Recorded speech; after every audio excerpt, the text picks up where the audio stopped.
Kasongo yeye Mombali nanga. Assalamu alaikum wa rahmatullahi wa barakatuh. Kasongo mbona wewe? Kheri.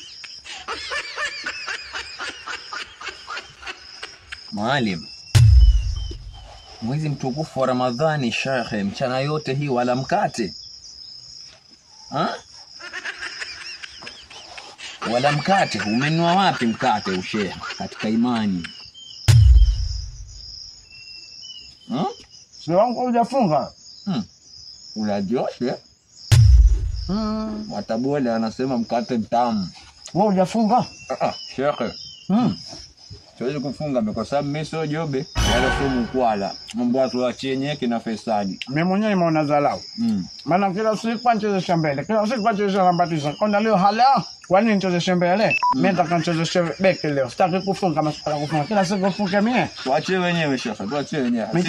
Michezo ya kina Aziziki hiyo. Sisi tupige daftari za mialiko, majunga aftari, tambi, miogo, maharage.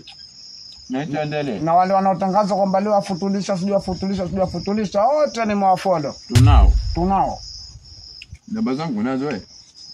Mimi sina. Wewe waka wapi? Mimi nakamta wapi ile hapo kama Kizube kwenye ile msikiti mkubwa nyuma. Mimi huku naja lakini nimefikia pale ule msikiti wa Al-Masjid kwa nyuma. Basi huko nakwambia daku lenyewe tu kila saa 7.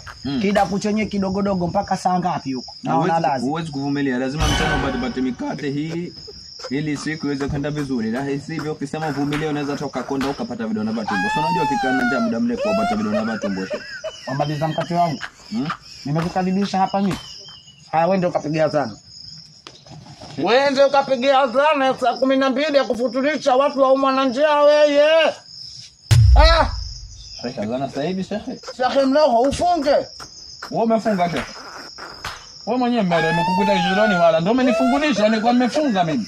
Ndio maana naomba msidi wao vimatamanisha watu. Umenitamanisha nimefungulia hapa. Haya. Na dhambi zangu utabeba wewe Shuaini. Maalum. Watu wasijeniona. Shekhe lala la pakanzu alijafunga la bukanya. Wanifute kidomo gubi. Nijue maisha yako. Na iftari jioni kama kawaida.